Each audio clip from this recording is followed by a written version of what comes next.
Good evening, ladies and gentlemen. Hope you all are keeping yourself healthy and safe during this pandemic.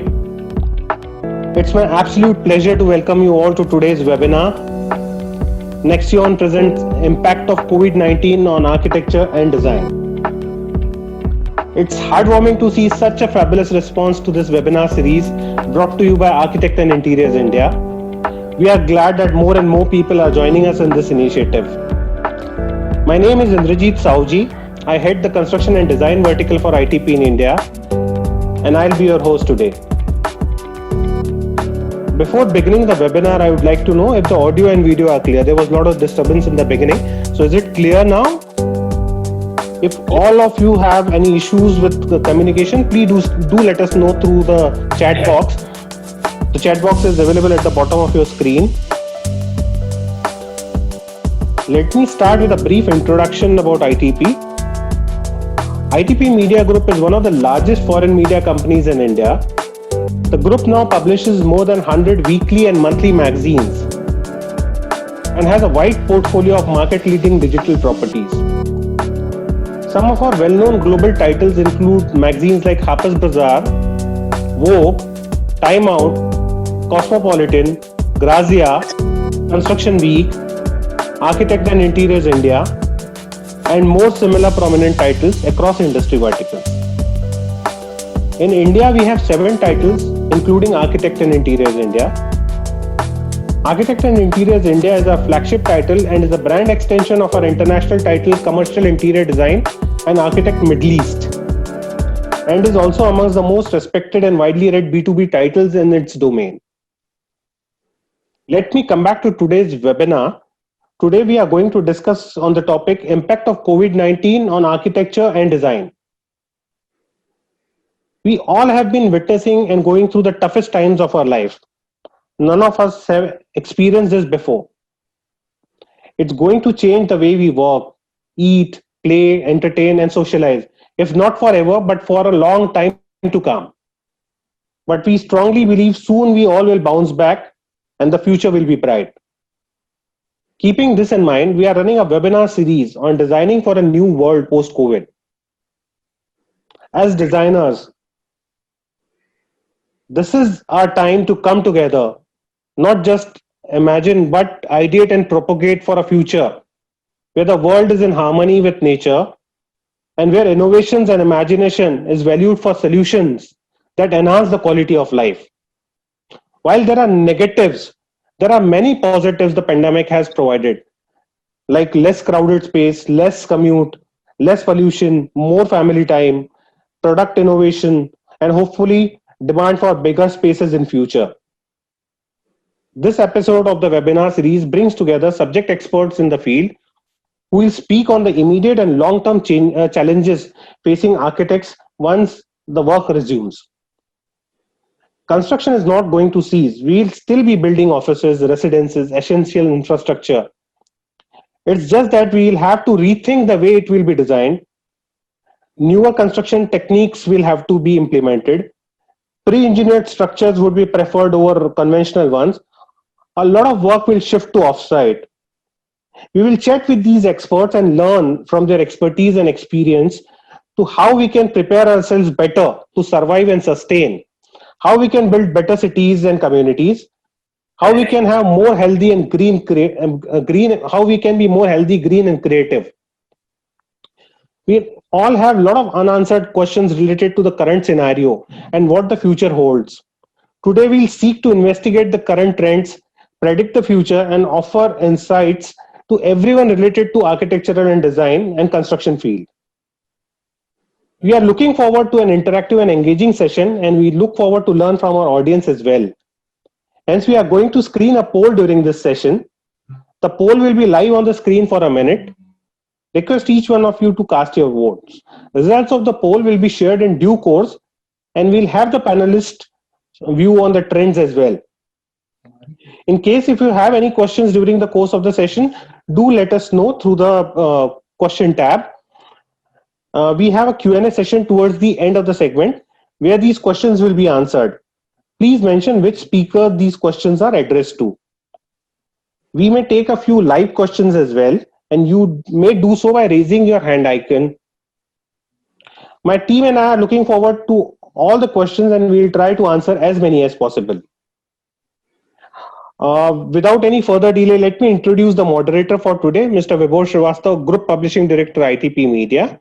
Before we begin, I'll just request Rohan to play the sponsor's message. We have Nexion. Thank you, Nexion, for partnering with us. Like they are world leaders in like ceramic technology and tile industry.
Thank you, Rohan. Over to you, Vibhor.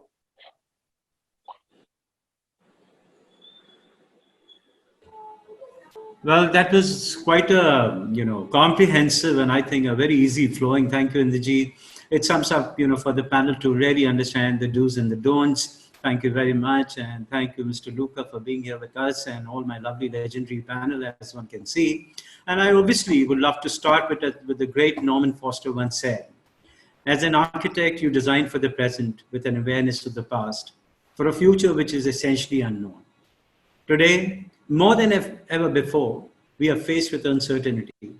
With construction activities stalled for a long time, unavailability of labor and materials, timelines impacted, and cash flows affected, and a continuing pandemic, there is no clarity about when this will all end.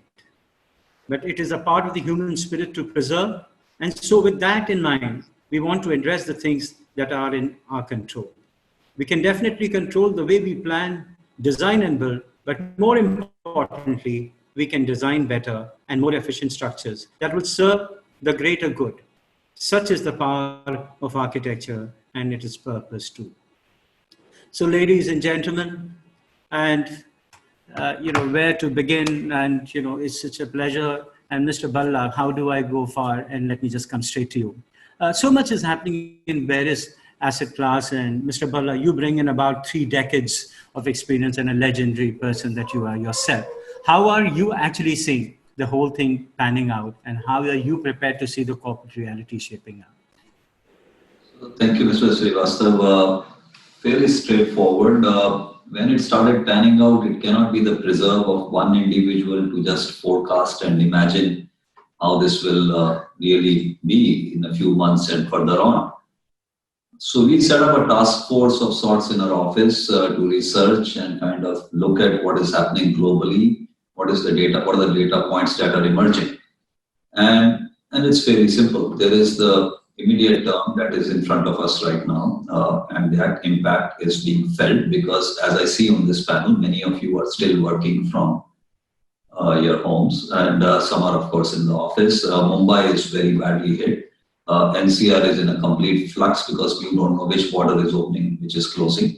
But we are a little bit lucky here in Bangalore, where I am sitting and taking this call from the office. Now, this is the immediate term of it, which means we are coming out of it or out of these lockdowns, and we see some of the responses that we need to take, good precautions we need to maintain.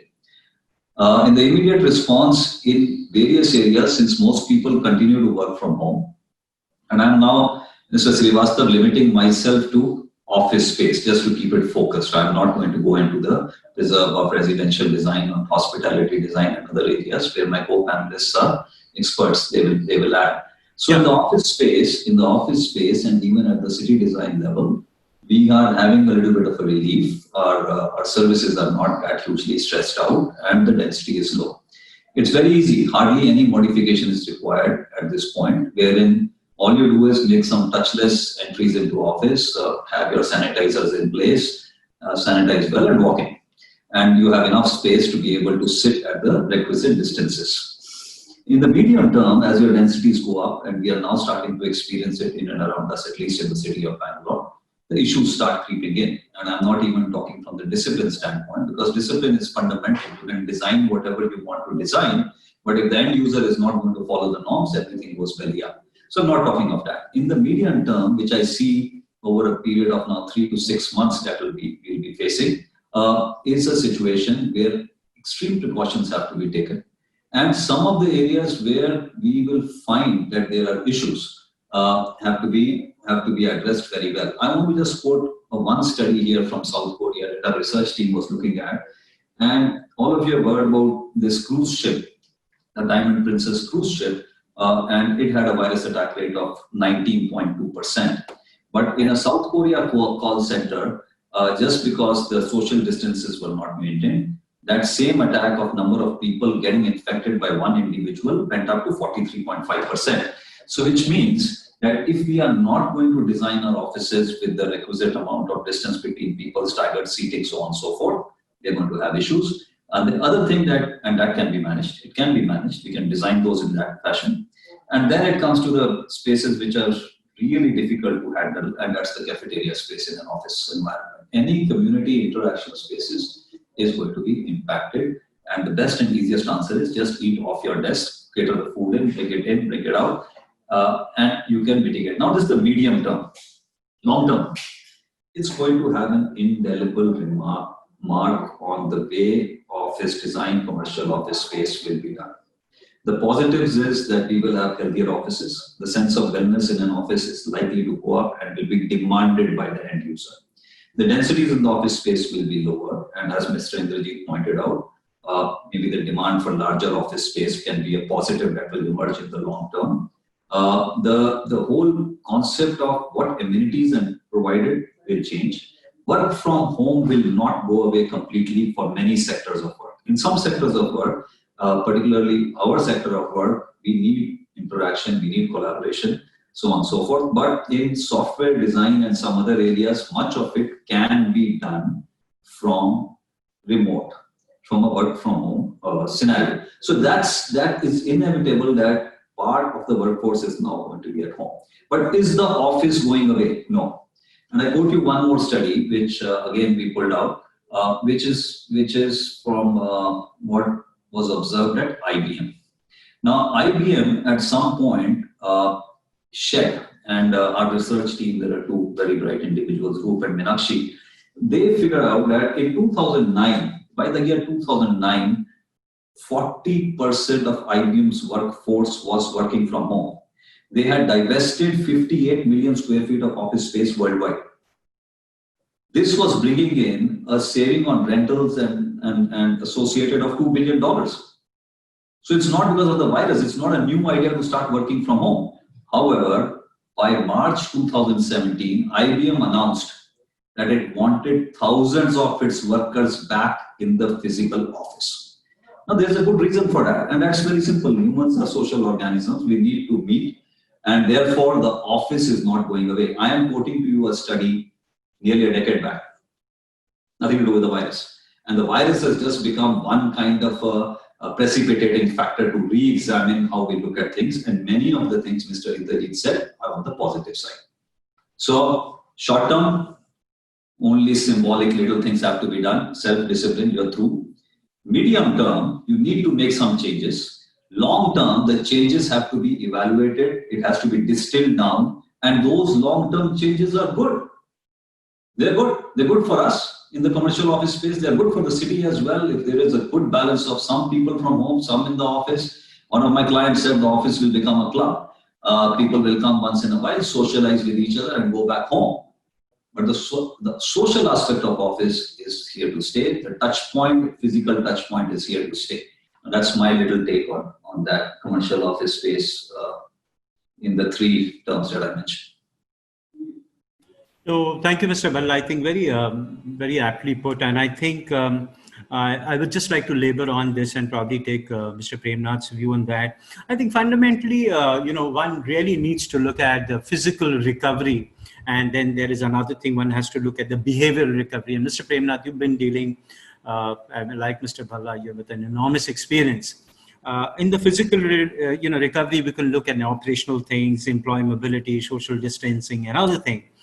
But what happens more? I mean, there is a lot at an individual level, at a human level, that you have to unlearn a lot, and which means mitigate anxiety and employee expectations and so on and so forth. Mr. Premnath, what is your view, especially from the common office space, which is what one point of time was actually growing almost like 49%, but taking a huge dip. So, what are your views on that? I'll give you overall picture as what I observed by virtue of experience. Architects are very hardy people. I must say they have a lot of endurance. In any case, in life, basically, crises come and go. Yes, and we have seen a number of times lifespan, a lot of crises, and we survived on that. I survived 4 recessions in real estate, the business of architecture and constructions during the last about 50 years. And sometimes we suffered, sometimes we made a fortune out of that. And that's the beauty of it. The only thing is, at this time, we need to have endurance. We need to understand the reality of life. We all talk about, not to worry about it. ठीक हो जाएगा, ऐसा हो जाएगा, ठीक हो जाएगा. It happened. We had 2-3 years tough time, and life goes back over there and comes over here. But this crisis seems to be different.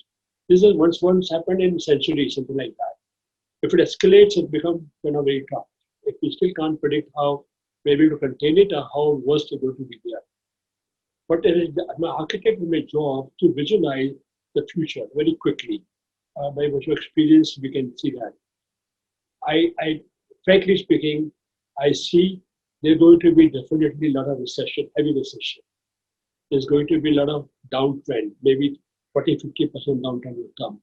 We lose billions of jobs, people become homeless, people become jobless, what do you call that, unfortunately over there.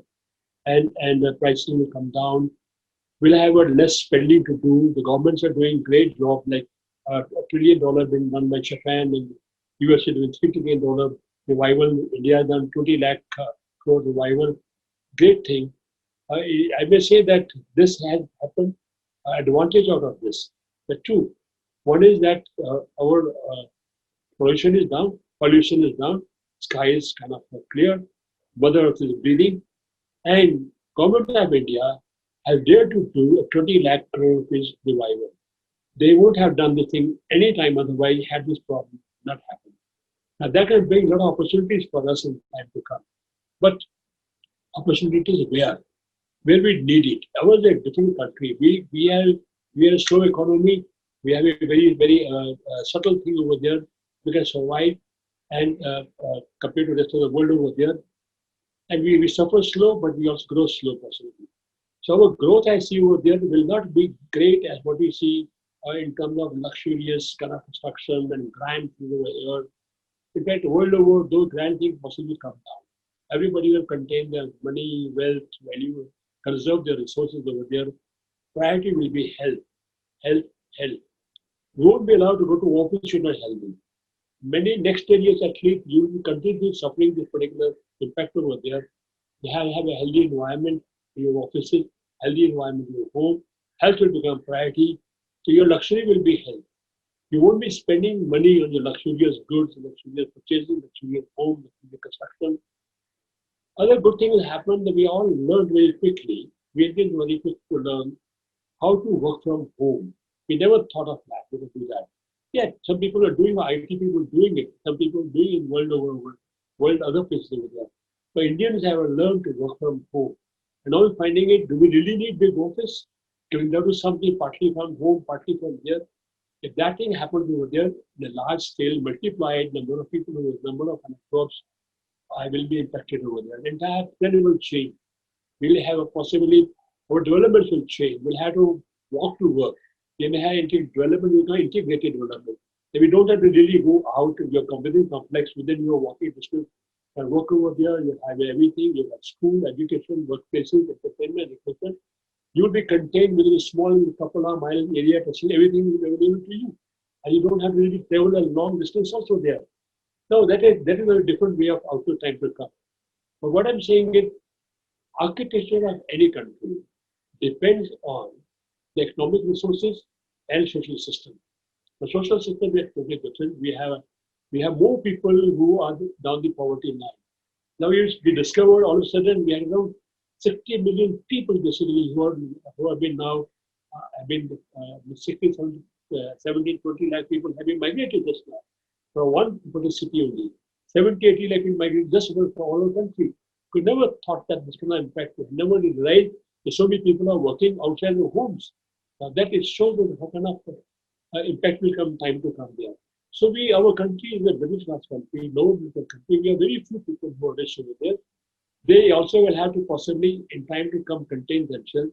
So our all future developments, as I see for next 10 years at least, will be of only essential nature. What is required? What is essential? Essential will be health hygiene, maybe hospitals, essential will be school, essential will be public spaces, possibly community spaces over there, not commercial offices. Your home will become compacted. Your home will become like you may call minimal. What you require basically, even the luxury will become minimal. Luxury will be like you're having nature. We'll have to have a healthy offices. We have to have a healthy homes. Our home must have sufficient cross ventilation, must have light. If we are thinking of planning will change. So our workplaces also will be required to be healthy. We can't sit 8-10 hours in air conditioned space. Every 2 hours require a break to go out. You may have a break area in every floor of the office possibly. You may have to go out, take your breathing over there, take the fresh air, take sunlight over there. The health and hygiene is a very important aspect. So our design office will change. Right. Maybe have more kind of hygiene in offices also over there. You may go lighting system will change. Instead of having wire manager in your desk over there, we might have wireless manager. Things like that. We'll have to have more kind of more atmosphere like what we have pharmaceutical kind of offices at home like that. Sure, sir. That can become a change will happen here. Right. So the outlook of people will change. That means going out to a restaurant, eating and then indulging over there. That means spending will reduce. The spending reduces over there, economy becomes. So it will take some time now to take the shock over there. And maybe next after 5 years, time we back to like what will happen here. But I said now, I caution everybody, better be prepared for. But there is plenty of business for all of us, let me tell you that. India will spend a lot of money. Only thing we'll be spending different sector, housing for all, housing, affordable housing, kind of different there, kind of just change. Business will grow more in big class cities. You don't have that metro city to grow. Yes. So there are no business to do over there. Our agriculture system will change. Right, sir. In fact, Mr. Premnath, very well said. And I think I'm just going to circle back to you, especially on the affordable side. And I think we heard from two very, great panelists on the commercial, how commercial is going to roll out. There is going to be hygiene, health, which is paramount and important, I think. But offices, as Mr. Bhalla said, offices are not going anywhere. And I see also a surge in certain verticals, especially in e-commerce, logistics, and other areas to surge. And lots of US companies have their offices here. So I think that there will be a better future as well. But Mr. Premnath definitely says, health, hygiene, less, and you have to be doing the essentials. Coming to that, and I think just quickly moving from commercial to Mithali, can you take on the residential? Sure. Yeah. In fact, I was just listening to those wonderful viewpoints, and I thought, that's one end of the spectrum. The other end is obviously residential. We've all been spending so much time at home, and we've realized there are new things that we need now. We need a home office, for instance. Home gyms will probably be, important going forward if we do more remote working. Koilika, this is to you. As somebody who deals very, largely in this space. How do you see residential shaping up going forward? Do you see a drastic change in how we're going to design homes in the future? Well, firstly, Vibhor, thank you for having me on this panel. And it's very interesting that you open with a quote by Norman Foster. I think we've had a chat about this before because I worked in his office and he's a great mentor of mine. And I completely agree. I think while we live in the present, we have to have the vision of the future, but we can't forget our past. And while, Indrajit during his introduction mentioned some very positives that I hope will come out of this COVID. I also have to bring myself to the thought that I think we as human beings have short-term memories. And I think this is one of the reasons we see history repeat itself. And I'm not certain that we always learn the lessons we should from our history. I'm somebody who works largely on residences, and both large scale and small scale. We do large homes which would have massive space to move about. And like Mitali was talking about the fact that I think something that a lot of us have missed is actually going to the gym. And and I promise you, we were one of the companies that designed the fitness first gyms in India. And when we did a survey, like you guys do so many of them, we found that a lot of people go to the gym to socialize and not necessarily to work out. So I just think that social interaction is something that is hugely missed. I hope, and I think it's very important for architects to change a few practices which we have thought to be seminal to our profession. I think it's very important that we become conscious of the footprint we leave behind. And while, of course, this is a very different footprint when we talk about things like what Premnath ji is working on, Mr. Bhalla is working on, and COSM is working on, even though I may leave a smaller footprint in the designs we do, I think it's important to see what that footprint is. And it's important to educate our clients on what that footprint is. I think it's now become more and more important, and people have started seeing, because we also do a lot of apartment buildings. And I think, and I hope that even developers will become more conscious about the fact that it's not just about the maximizing the constructed space, but it's also as important to give people from all segments of society. Because the way I see it, COVID is no longer a rich person's problem. It's no longer a problem where, in a lot of ways, when you have, when we have this, I live in Delhi with this excessive pollution, we have all gone and put in systems in our homes where we can all breathe when we are in our home.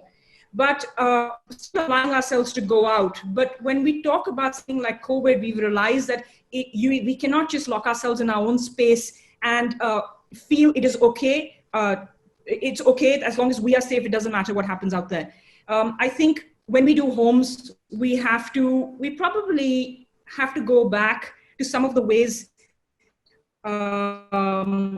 and some learnings of vernacular architecture. They were so simple, they were functional, they had a lot of luxury in them as well, and they worked. I think while we are moving forward and we are modernizing, sorry, can I be heard actually? Yeah, you can. Yeah, loud and clear. No worries, no worries. I think now we've lost Koilika for a bit. Koilika, can you hear us? No. I think we'll come back to Koilika. In fact, Koilika, can you hear us? Koilika, can you hear us? Yeah, go ahead, yes. Koilika. Go ahead. I think I'm having a thunderstorm where I am very soon. Can you hear me? Yes. Apologies. I think we're coming to a thunderstorm where I am. So. Oh, good Lord. We just witnessed one in Mumbai. I know, but I think it's getting kind of cloudy and windy from where I'm sitting, so as you can see it. So sorry, I just wanted to say, things that become very important and key now, and it's maybe a little inappropriate to say this, but we design our space, right? So if I'm the client's space, and the staff is always secondary when we design homes. For a lot of clients, we'll put them in the basement, we'll put them on the side of the building, and it doesn't matter if there's not enough light, there's not enough ventilation. And I think that thought process has to change now, because this is not just the health of a singular individual, your grandmother, your mother, your father, the bread earner. This is a problem for everybody who's in touch with everybody else who's within the house and outside the house. And I think at least someone like me, although it's something that we've always believed in, that we should build for what we need and not for what we want. But as a lot of us will face, and I'm sure Cosm also faces this all the time when he does his hotels, where a lot of what we really want also has to get approved by the client.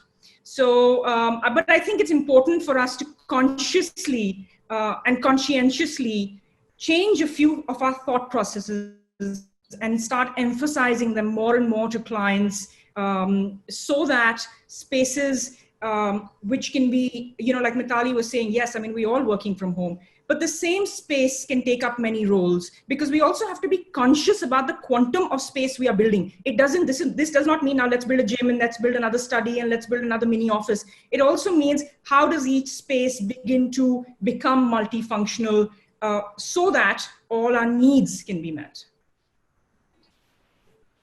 Very well. I think that really sums up, space multifunctional, and I think we should build what we need, not more. And today being the World Environment Day, and I just have got some facts, and I thought homes people are looking, about 10% of buyers are inquiring about homes, and are not checking if the project offers green homes and has any certification to that. The Indian green building market is expected to double and may reach around 10 billion square feet by 2022. Valued between 35 billion to 50 billion. And after US, India ranks as the second in terms of green technology projects.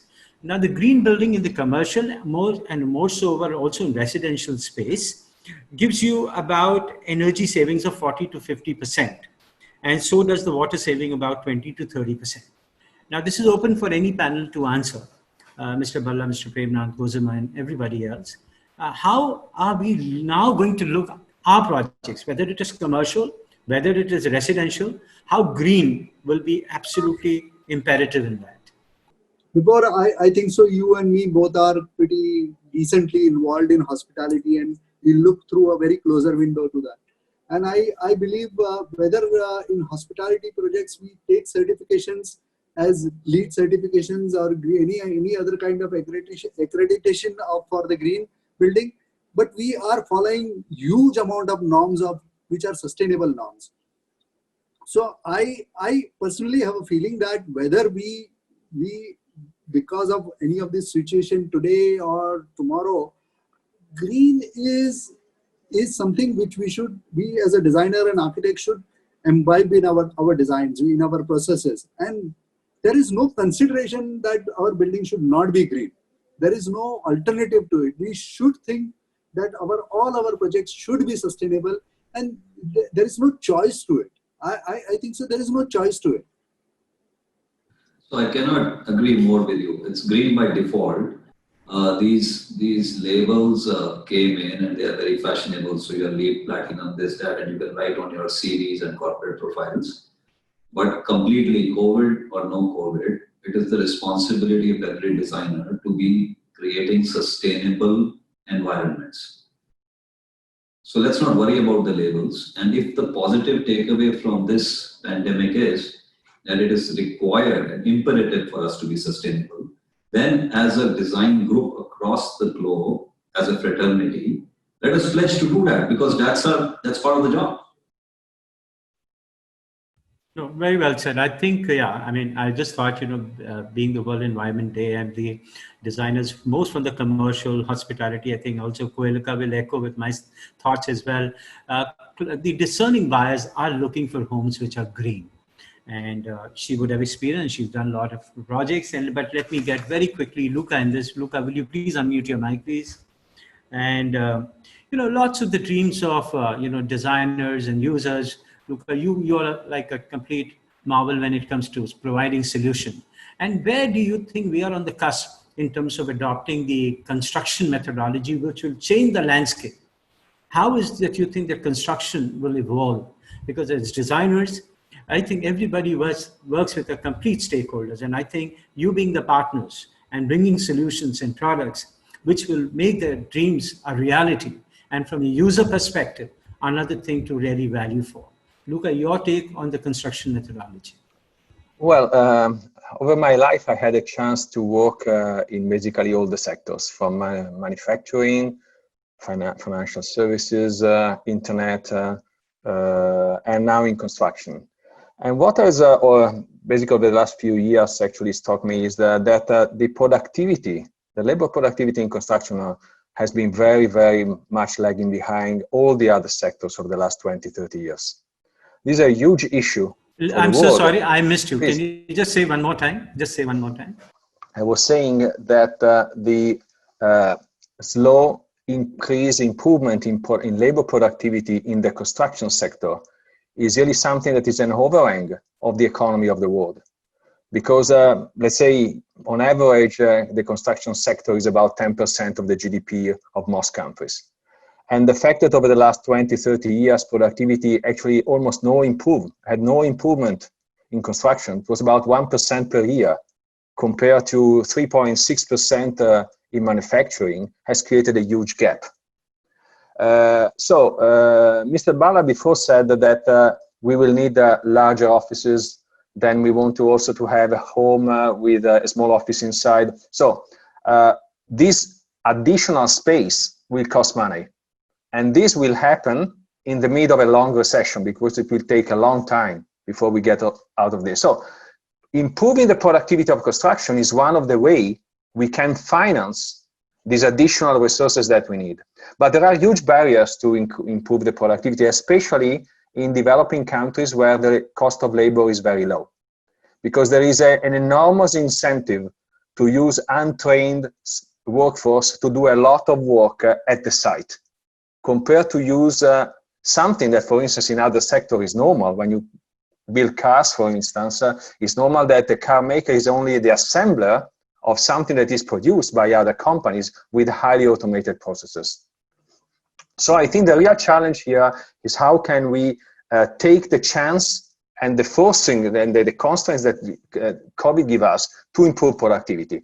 Now, I make examples of tiles just because this is my business today, but we can take hundreds of examples of the same thing. Usually tiles are seen as very cheap version of a natural material. And for most of the tiles that you can buy on the market, that is true. Maybe just purely, let's say, low quality ceramics, they can break easily, the surface is very weak, it does not resist to any stains and so on.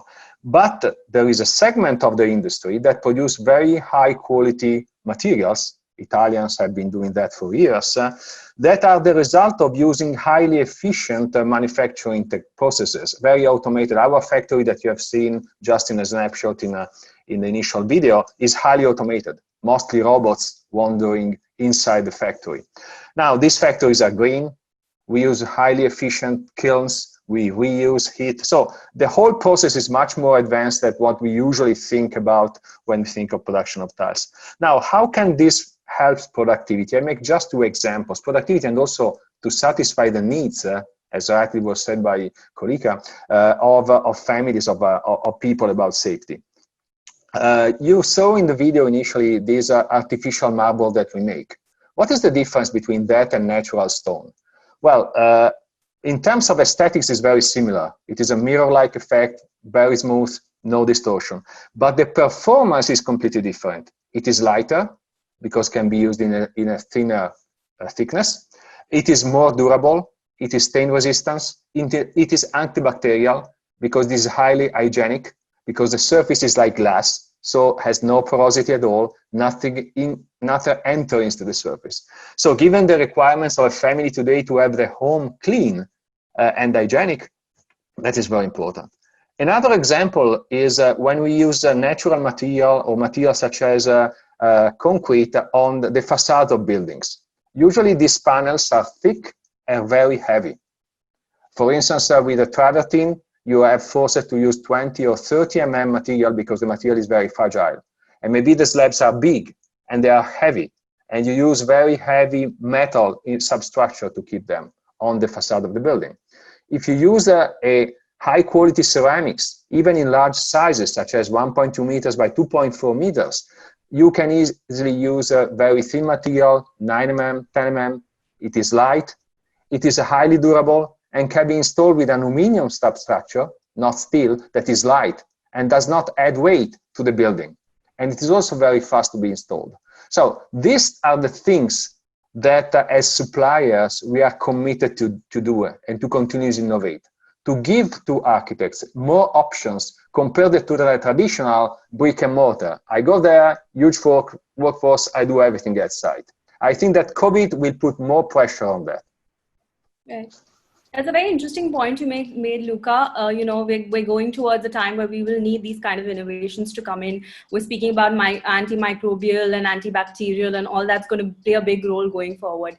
If I can ask the architects, the other architects on the panel now, starting with maybe Koelika, how do you see this playing out, in terms of new products? Do you see yourself, actively researching about these new areas that, can be brought into your projects going forward? Mithali, absolutely. But we as a practice have always, we've always redefined and always used material that is available in the environment we're working in. So wherever our projects may be, we've always looked for indigenous materials. I definitely think what Luca is talking about is a way forward. And I think a lot of us need to make this extra effort and make this investigation and spend the time and do the sort of research that companies like Mr. Bhallas does, before taking just a jump or a leap of faith. Also, sometimes we need to do that homework. We need to remember what things worked in the past, what didn't work in the past, and what we can now start using going forward. I think there's a lot of beauty in imperfection.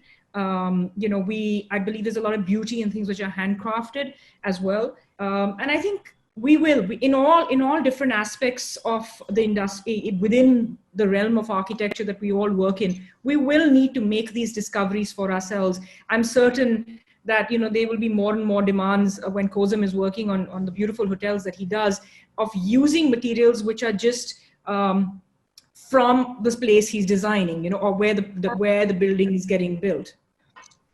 I think, yeah. Absolutely, that's a very fair point. Vibhor, please. Yeah. So, Indrajit, I think there are a lot of people waiting, but I think you can take a poll, and then I think I'll get back to Cosm on beautiful hotel, which Koelika just mentioned. I'm really going there, but after the poll. Indrajit, just unmute, yeah.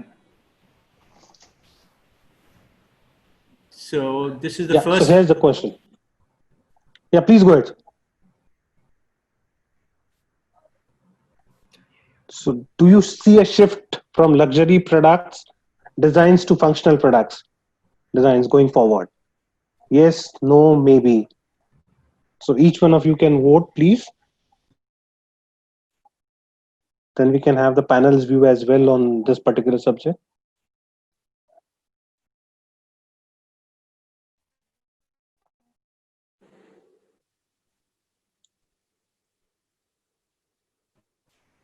I'd just like to let everyone know that thunderstorm has hit and it is raining where I am. So in case you lose me, I'll have to log back in. I'm not so confident on the internet connection at the moment. But you're managing it well. Yeah. All right, Indrajit, go ahead. Yeah, Rohan, you can display the results, please.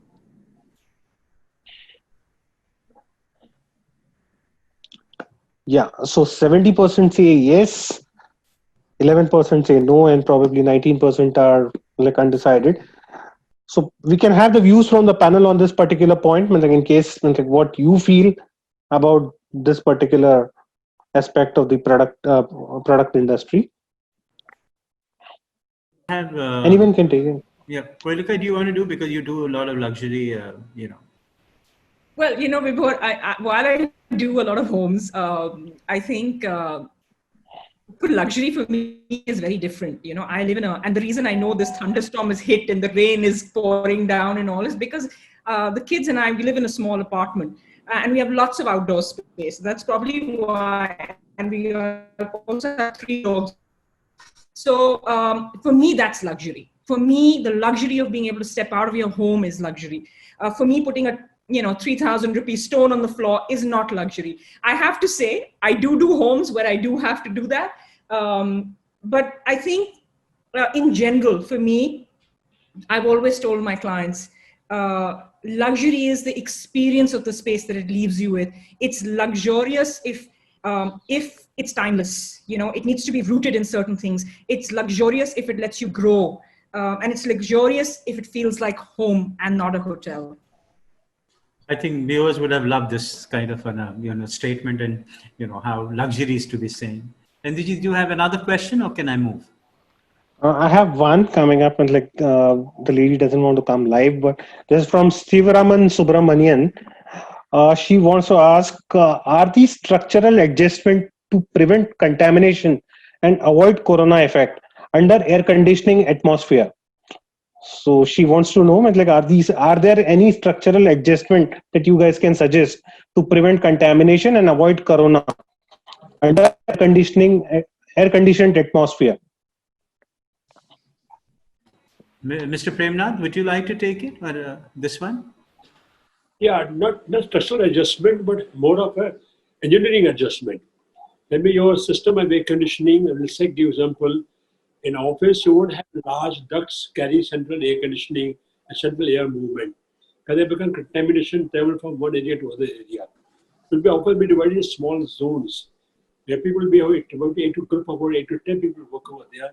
They may have possibly small self-contained units, and also there will be a need for bringing more fresh air into the system. That means treated fresh air unit will be installed almost every window of the office. There will be more natural environment, more number of air changes will come into healthy environment. Those things will be done, adjustment will be done. What engineering that other structural adjustment will be required. So, Indrajit, I would like to add to this.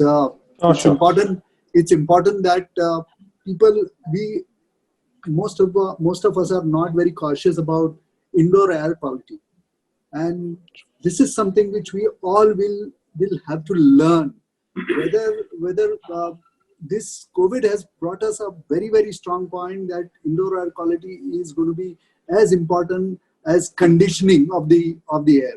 So the quality can be improvised in several manners, and that could be, please tell the gentleman or lady who has asked that question that it could be a one-day complete session on that indoor air quality, and if she is interested, I will send her the links where she can go and study it, and she can attend those webinars. And I will add that, in those sessions, we will have one HVAC brand also. We'll have some good brand to, endorse and what kind of technology they bring in. Yeah. So Cosima, you'll have the brand also for us. We'll do it.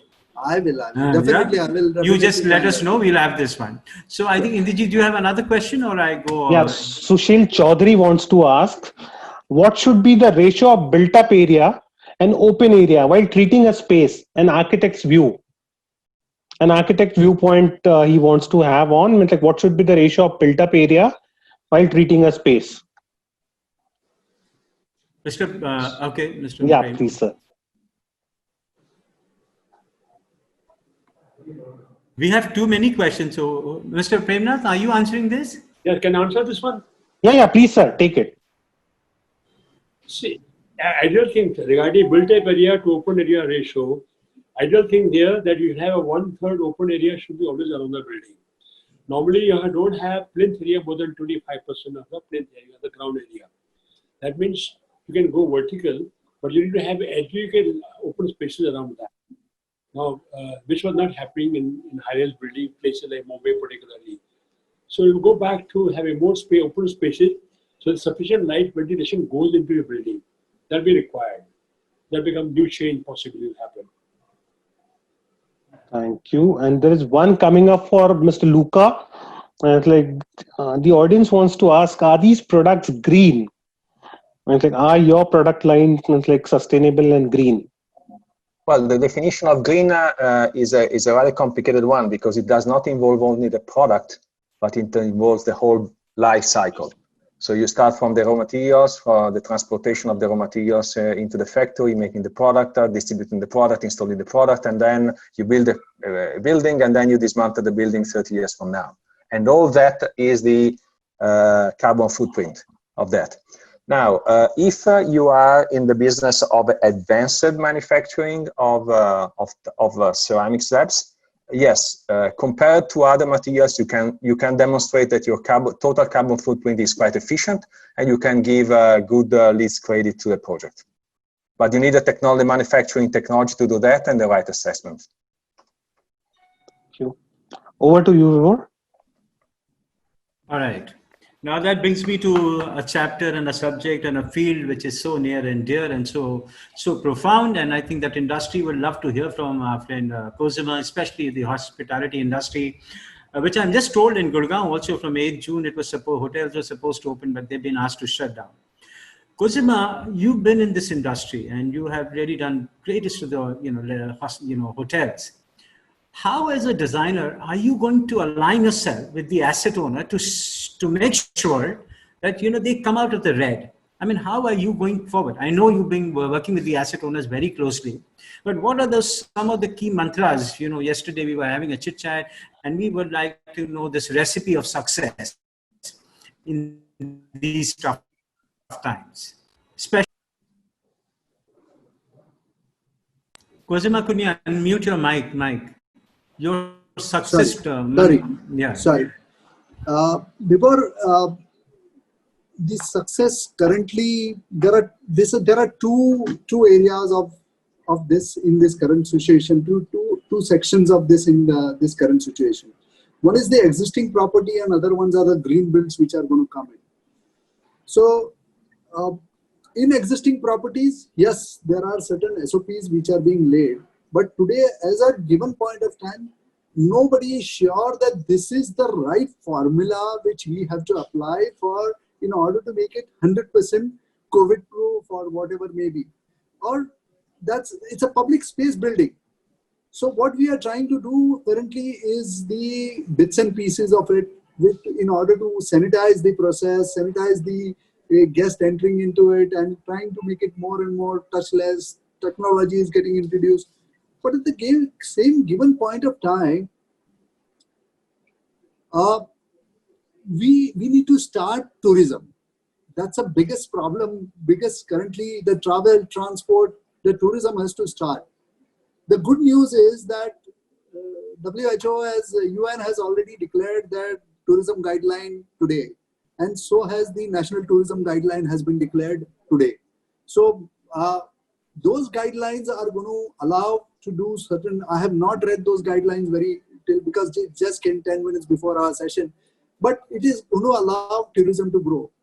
But the great news for our country is that the tourism, our internal domestic travel, the domestic travel is more than 2 billion travels which happen in the country. So for us to, if we are absolutely dependent on even on domestic tourism, I think so we will see a good results in a short-term period also. But provided that because travel has to start. And these are all interlinked. So there is no great mantra which is available for anybody to come out of the red. But as far as the SOPs or whatever guidelines which we are getting, social distancing norms and other things, I would say that the larger properties, the 5-star properties which are there, those 5-star properties have got little larger spaces. For example, let's take a coffee shop which is designed for 100, 150 people.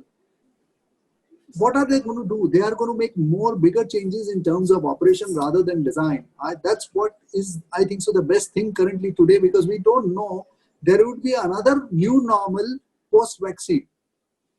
So there is going to be a new normal post-vaccine. So if you make changes, are you going to do it wisely or not? That is something which we have to ask questions to ourselves. So this guy, what we are going to do Cosima, I'm so sorry, I just wanted you to little labor on in terms of health and wellness part in the hospitality. So Yeah. wellness is Can you hear me?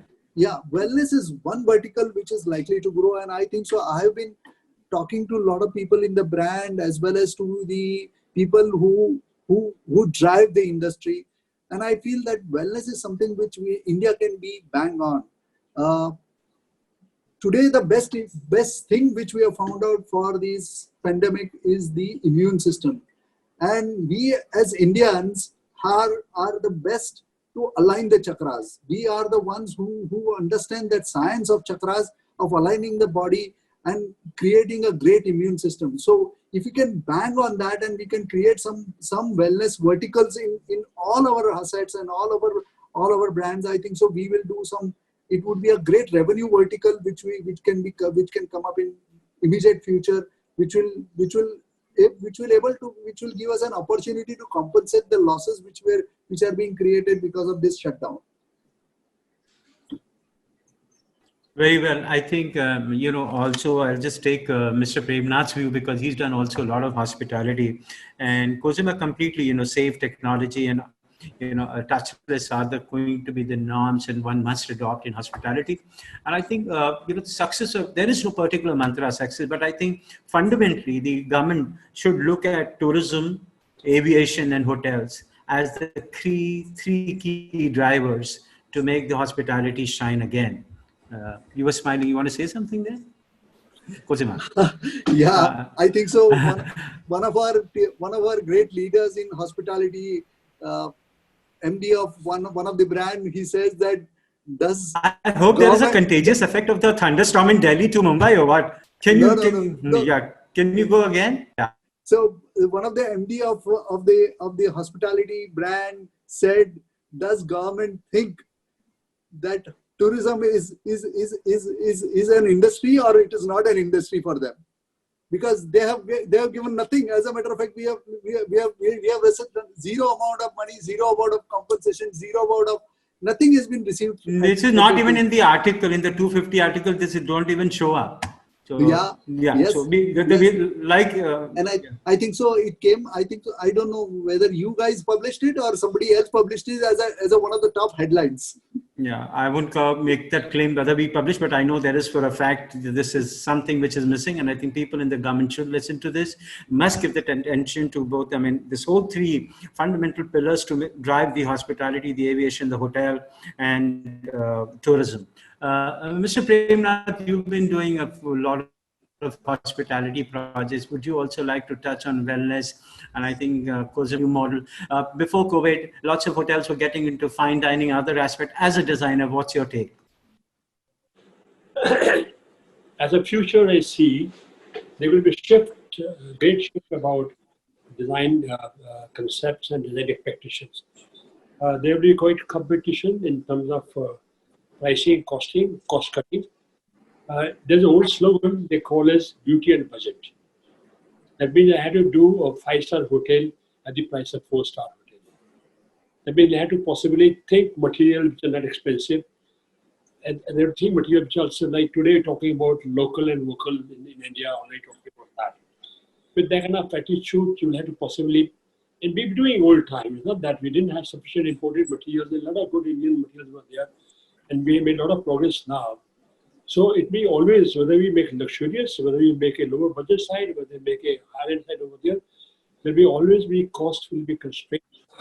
Besides the designer, how to do beautiful design with less expensive materials. That will be the total kind of call you call upon, all our design will be called upon to that. It will be cost will be there in all aspects, whether it is construction, or whether fit out, whether you are kind of soft finishing, or anything all put together, it will be like that. You have to cut down. And it would happen, it can happen. Right. So I think, Indrajit, there is obviously a long scale of 99 plus 17. I don't understand what's the question looking, but I think you have a very interesting poll. Can you quickly take that for me, Rohan and Indrajit? I'll just put the poll live. Yeah. So this is what it reads. Post COVID-19, we'll see a lot of construction work take place offsite. Do you agree? A lot of work would be probably modular, a lot of work would shift to prefabricated. Panelists can also vote, right? Yeah, I think while we're asking that poll question, maybe the panelists can also take Panelists this. can, I yeah, ask yeah. you? Yeah. And can we also look at a quick one in terms of the, because I have a leading question to this. I'm just holding my question. I want to see the results. Sure. Yeah. In the meanwhile, should we ask Mr. Bhalla what his thoughts are on this? Mr. Bhalla, do you have an opinion on this? Do you see Very more much. work happening off-site and more Yeah. prefab work happening? So the whole problem is that when we say prefab and so on and so forth, we are only focusing on our cities. We forget that tier 3, tier 2 has a whole lot of construction going on, and that's not going to change. Like I said at the very beginning, and that's my take also on, incidentally, on the tourism aspect as well. Just back off to the tourism aspect 1 minute, which is that the urge to travel, see places is going to come back. So if we keep looking at this short term, medium term, and long term, we are going to go back to a normal, which will be close to what we used to have pre-COVID. Now come back to where this construction thing is. Yes, on the construction sites in our metros, not only because of COVID, in any case, we are seeing a trend towards mechanization and prefab because we needed things faster, we needed them finished to high quality. But on the rural centers in tier 3 cities, tier 2 cities, this is not going to happen, and that's a large volume of construction there as well. So when you talk of these worlds, we should make a distinction in the question, which centers and which part of the world we are talking about. So I'm not in agreement as an overall. Right. That's fair. That's fair. Yeah, Right, 64% of the audience, yeah. 64% of the audience agree that we should move to prefab or Yeah, because that's a reaction. 62% of the audience might be sitting in the cities, right? In the cities, it's going to happen. I don't disagree with that. Yeah. But as an overall, are we going to start building very differently in some tribal village somewhere? I don't think so. Cosima, you wanted to say something on that? Of course, we have heard the results, but you wanted to say something? So, especially in hospitality, we have realized something. There are a lot of operational changes which are going to be coming in once they open up. So probably a lot of fine dines are not going to be starting right away. If they start, they will start. Even coffee shops or all-day dinings are going to be only on appointments. They will never be. You can't walk into it. Buffets are not going to be late because buffets are not going to be there. There will be pre-packed a lot of buffets which will breakfast which will be reached out to the room. So a lot of operational changes are likely to happen in this, and for that, backend will have to gear up for that. The backend has to be really geared up for those kind of operational changes. I don't know how long that is going to be there, but somewhere or other, I believe we'll. अरे boss वापस आएगा यार, क्यों तुम ऐसा बोलते हैं? मैं तो बोलता हूँ, मुझे आज कोई निकलने को बोले तो मैं अरुणजीत जी, हम लोग अगर मिलेंगे, मैंने लास्ट सेशन में इनके कहा था कि अगर 6 महीने बाद मिलूंगा तो मैं किसी मेरे दोस्त को गले नहीं लगूंगा। 6 महीने बाद सेमिनार करेंगे बुफे लगाने के बाद। Luca, the two gentlemen are saying, knowing us where we come from, you can't keep us too long away too far. In 6 months' time, they said we'll hug each other. I said for sure. And if you have a drink in a hand or a couple of drinks down, then definitely no barriers, no stoppages. Please continue. Before without drink. All right. So at some point of time, I think, Luca, I just want to take, and he himself is very foodie and a great swimmer, and he loves this country. Luca, just wanted to understand, what is that you feel, this part of the country, India, what are something that you have experienced while dealing with the designers, developers, and everybody? What are a couple of things that you really liked about this part of the country? The designers, you like it for sure, that I know. Apart from that, what are some of the successes? You were talking about relationships, networking. Yeah. Well, Italy and India in many aspects are similar.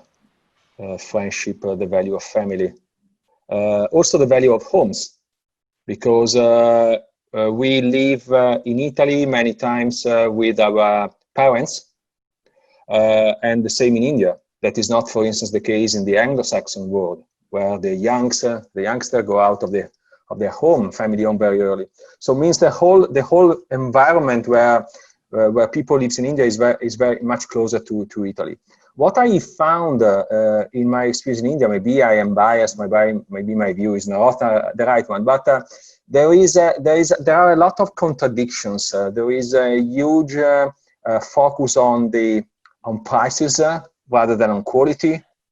People most of the time, my feeling is that does not understand the trade-off that always exists between the quality of something that I buy and the price that I'm paying. So I think that from this respect, the market is a little still to develop, okay? Many developers, many contractors don't go into, for instance, the detail of the performance of the products that they buy. Kolika before was mentioning that the performance is very important. I fully understand. For me, the first reason you should consider some products, the artificial products, for instance, are basically bought for performance. Otherwise, we would always use wood and stone. Why don't we use always wood and stone? Why do we use concrete? Why do we use plastic? Why do we use ceramics? Because we want more performance. And so this has to be better understood. And, I think completely agree with you. I mean, the two countries have a lot of similarity and people have this. But in this somewhere, in post-COVID, I think this touch and feel will become a key drawback. And architects love to, feel the product, see the product and look and feel and then decide. So open for anybody, Kolika, Kusuma, Mr. Bhalla, Mr. Premnath. In such a scenario, what do you expect these companies to come up with when you see the absence of touch and feel? Kolika, the thunderstorm is quiet, so you can tell. No, I agree. I think it's not just, it's also the majority of my work is in India, and as Indians, I think we're very touch and feel. So it's not just about being in the field of architecture. I think I don't think it's going to change. I completely agree with Mr. Bhalla. I think, this is, firstly, coming back to what I said, I think, we as human beings have a short-term memory. And I also think we're going to circle back very quickly to the ways that we, hopefully with some improved thought processes, I hope, but I don't know. But I think, what Luca's talking about, we'll still have people like him. We'll still bully people like him to sample things out for us. And, we'll call for them. I've done it. We've had a fully functional office in terms of people working from home during the COVID. And we've had samples come in. There's a whole part in my house, which even my dogs look in amazement as if it's something they can eat because there's just a whole bunch of samples lying around, So I don't think it will change. It looks so exciting for them, right? So I don't know. I mean, I'm a very touchy-feely person, and also because, as you know, I work a lot with my hands because of the other aspect of business that we do, which is furniture manufacturing. So I don't think it's going to change much for me. I think we're still going to demand those samples coming. The location of the sample may change, but I still think we'll demand them. Kolika, do you sanitize the samples? Yes, I do. Okay. There's a whole sanitation system that's created in my driveway before even it's like it goes through the same process of the vegetables, the plastic, the books, everything that comes in is all sanitized. So that's so true, and we have even set a protocol in our office how to receive samples, what to do with them, but never once have we thought that there will be no samples. So don't worry, we want them. That's a very encouraging. I think Luca's smile tells us, there are, the designers here would definitely like to, and make sure that whenever they come to designers, they are like, completely sanitized. And of course, I mean, coming from Italy, it's a basic thing that you will do. You want to say something?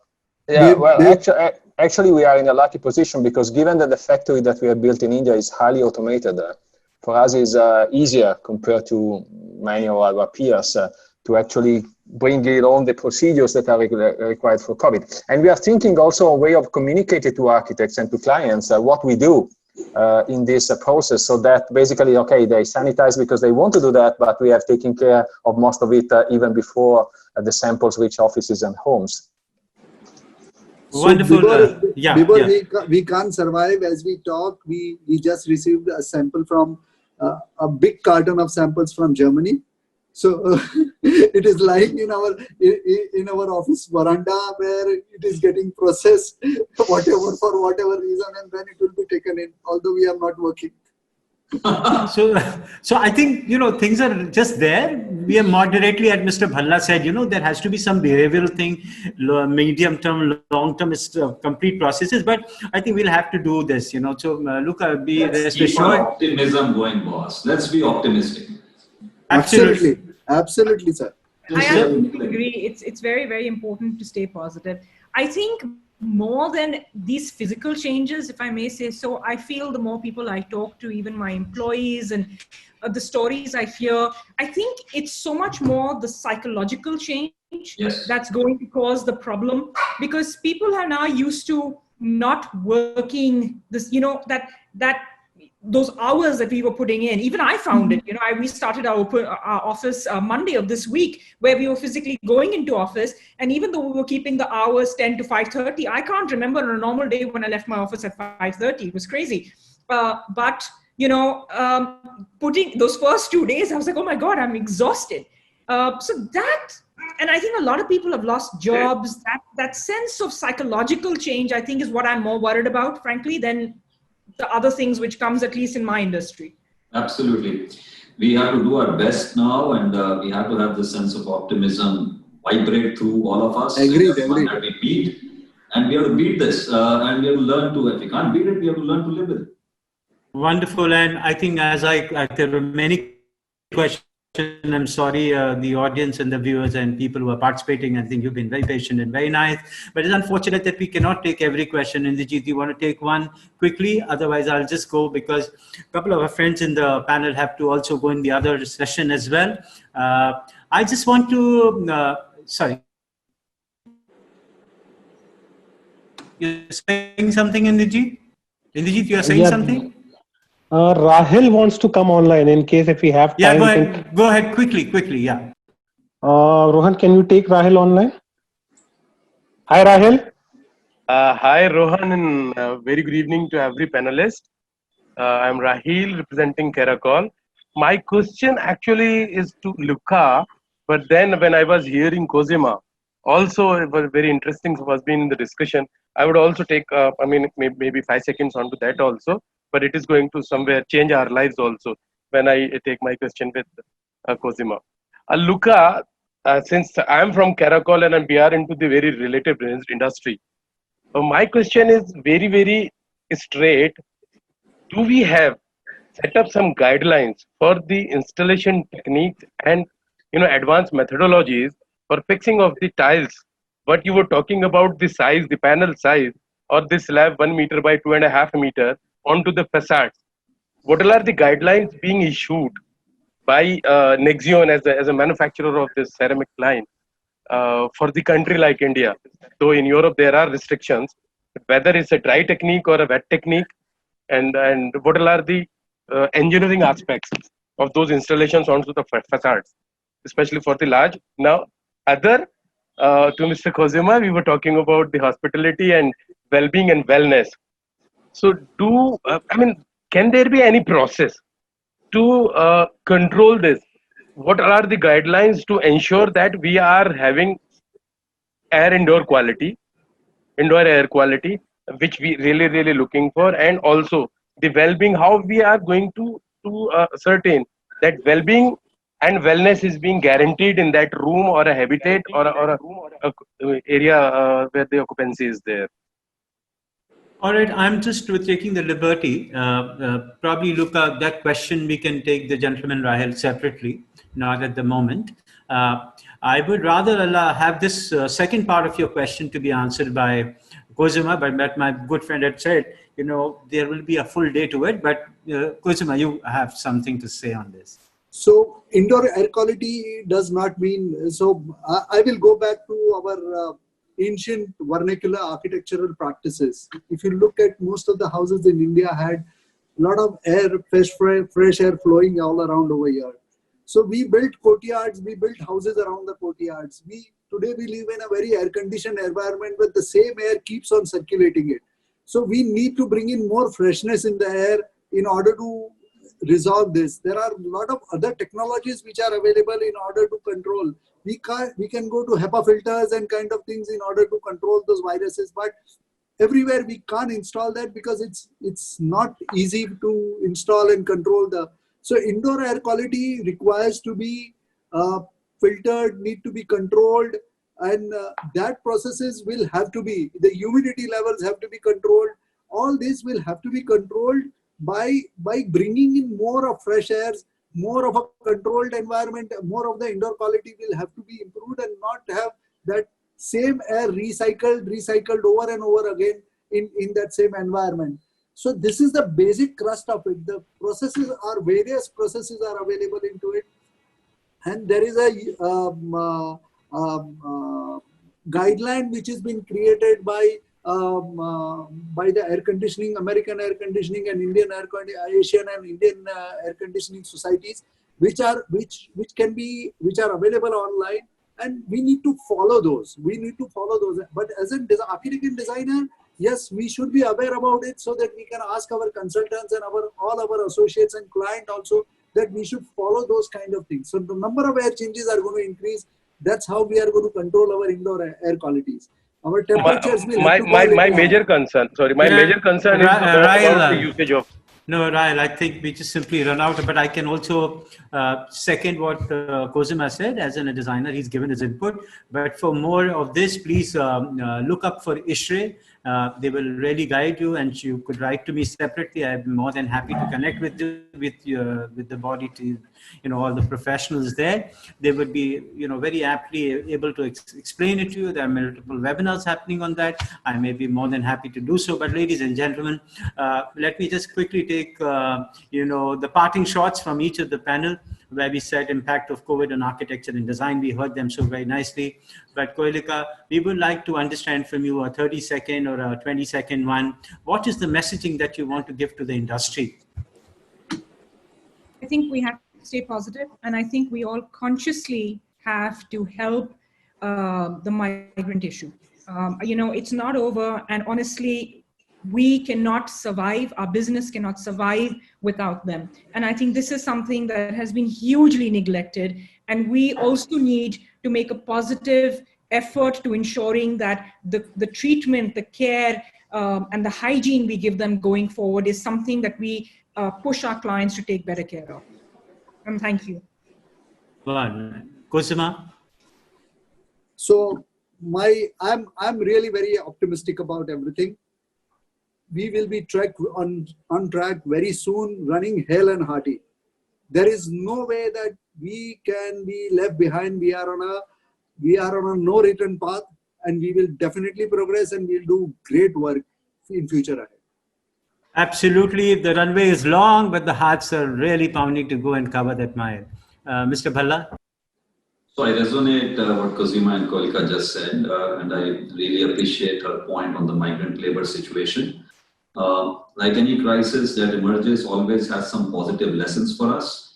The lessons that we will learn on sustainability, on the hygiene, on taking good care and treating our labor force with dignity are the lessons to imbibe and retain. As far as the future is concerned, you heard me a number of times on the panel. There is no other way other than being optimistic and looking forward to bringing everything back on track.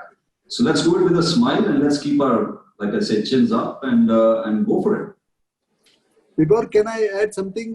The flash news is that reverse migration of laborers have started already. Yeah, absolutely. It's a flash news. No, absolutely brilliant, and well said, Mr. Bhalla. And let me take Mr. Prem Nath, who has seen so much of challenges all through the life and ups and downs.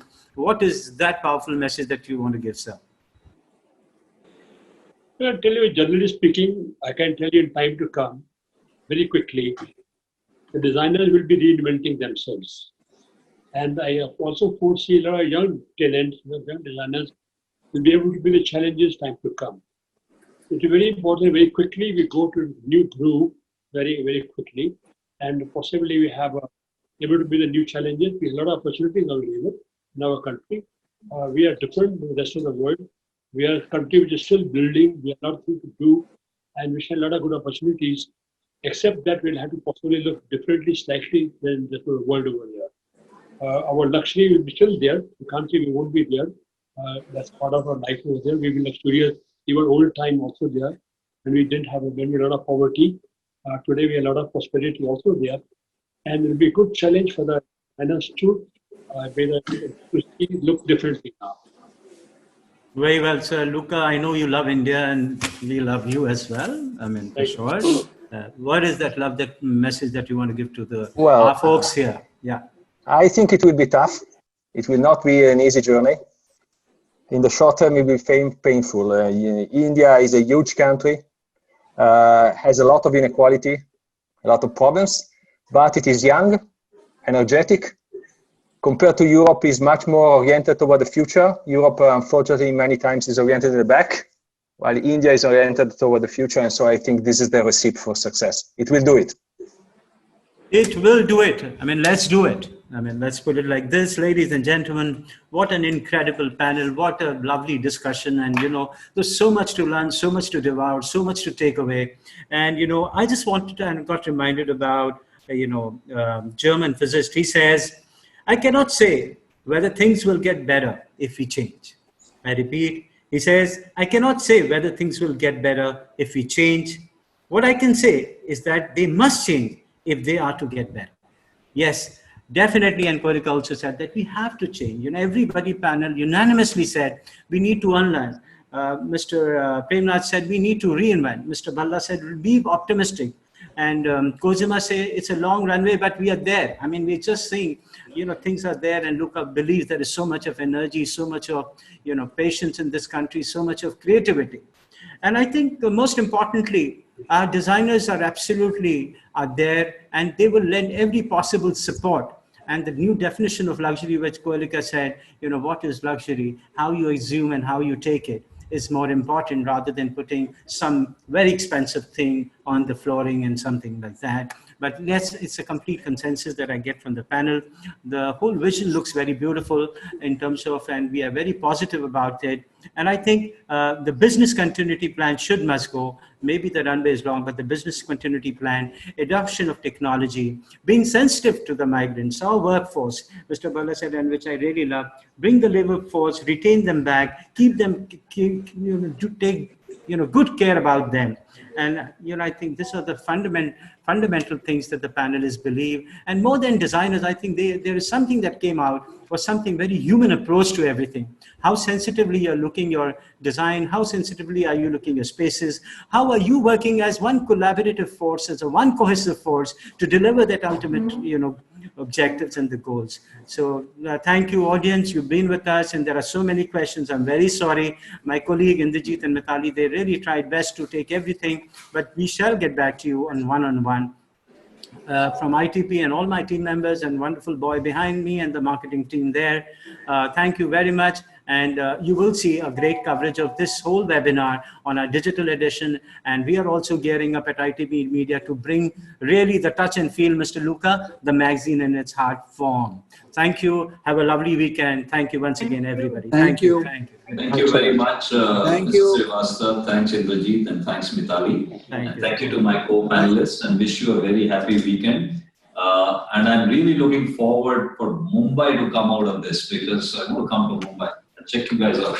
Yeah, thanks, sir. Thanks very much. Right. Wonderful. Thank Have a good weekend. And I hope Koilika thunderstorm has subsided a bit. Yes, it has. Awesome. Thank you. See you all soon. Thank you, Mr. Luca. Thanks, Mr. Kozima. Wonderful. Bye, everybody. Bye.